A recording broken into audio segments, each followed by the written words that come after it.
Ja tu chodím už 30 rokov k tomuto našemu majestátnemu hrobu a ďakujem týmto chlapcom, že majú toľko odvahy a že prídu sem a uctievajú si našeho Ježiša, teda pána prezidenta, ktorý bol dva razy, Ježiš bol ukrižovaný iba raz.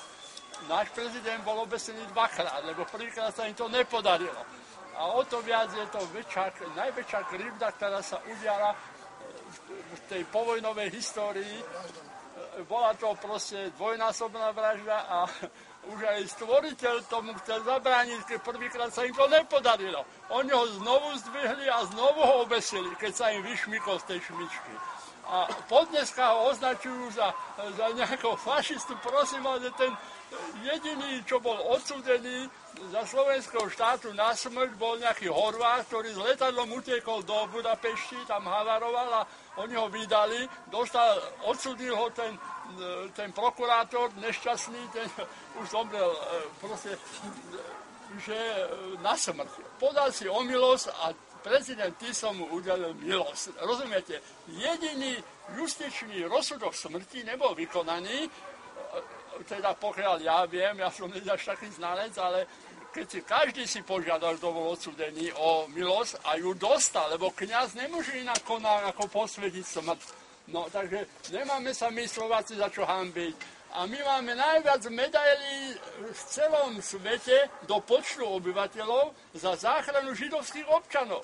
A to nám vytýkajú, že sme čierna diera v srdci Európy a nejaké somariny.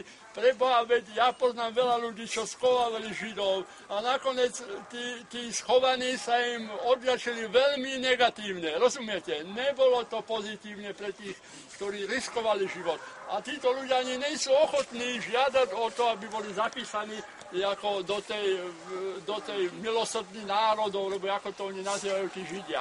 Takže od Židov nemôžete čakať vďačnosť. Ale to už nakoniec ja som to zistila dávno. Aj títo Židia po vojne nechali Tisovi urobiť pamätný v tom obetnom háji, nechali urobiť Tisovi, a lenže ten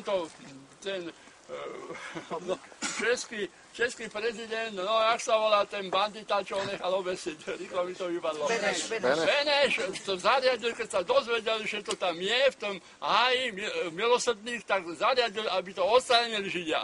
Takže čo tu chceme, prosím vás, keď sa a tá krivda, ktorá sa mu udiala, tak to je krivda celého našho národa. Musia už konečne očistiť tohto človeka. Peten, normálne uctievaný, má pomník, Hácha má, Horthyho slávnostne pochovali, hoci zomrel tam v Španielsku v posteli nejakej radodajky. Rozumiete? Nič sa mu nestalo. A náš prezident je furt ten najväčší fašista. Prosím vás, veď ako to môže niekto len pomyslieť na takú krivdu. A títo buzeranti, čo tu okolo vykrikujú, tak to je niečo strašné. A inak by som chcel pochváliť políciu, že sa zachovala tak, ako sa mala zachovať, lebo to slovenská polícia a to je slovenský prezident a my si musíme našeho svatého prezidenta chrániť, ak to neočistíme, nebude tu, ten stvoriteľ sa na to nemôže dívať, preboha, to je taká krivda do neba volajúca. Takže dúfajme, a ďakujem týmto chlapcom, že tu prišli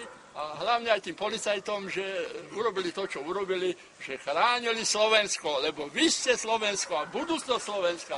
My starí už odídeme a mali sme veľké pochybnosti, chodili sme tu 30 rokov, či je to naozaj ten prezident. A teraz sa to potvrdilo.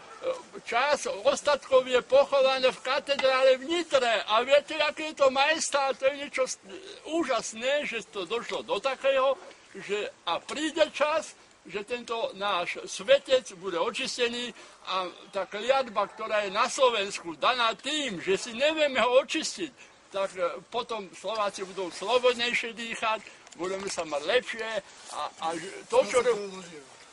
rozhodne, čo... A prosím by som aj týchto chlapcov, pokora. My, Slováci, sme vždy tou pokorou prešli tu Turci a všelijaké iné národnosti, ale tá naša pokora a tá tvrdošinnosť, a keď sme inak nemohli, tak sme hádali kamene, rozumiete? To bolo naše, ale vydržali sme, schovali sme sa do lesov, prežili sme a tí naši geni tu vládnu a žiadnu takú, a táto vláda samozrejme nie je ideálna, Ale čo sa dá v tejto dobe robiť, rozumiete? Keď ani stvoriteľ nemôže požiadať, lebo sme ho neočistili, rozumiete?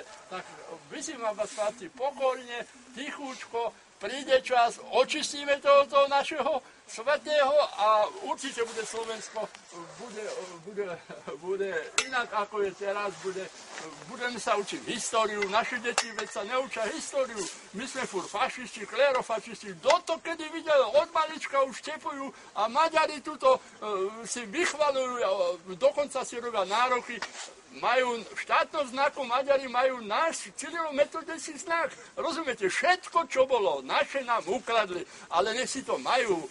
Veď oni sú aj tak pomaďarčení Slováci, rozumiete? Podľa genetickej predlohy, keď zistovali Maďarsku, tak tú aziatskú krv tam má len neviem koľko percent, mizivo percento. Všetko je to európska krv, ktorú tí Maďari majú. A keď sa dozvedia pravdu, tak tí Maďari, lenže im nikto nepovie, od malička ich učia na zle, fúru dobijeme, Veľké Uhorsko. Ak to takto ďalej pôjde, tak nakoniec sa im to podarí. Ale my ostaňme skromní a keď príde čas, tak budeme sa musieť aj brániť, žalbo. No ale už, ďakujem, prepáčte, že som sa tak rozrečil.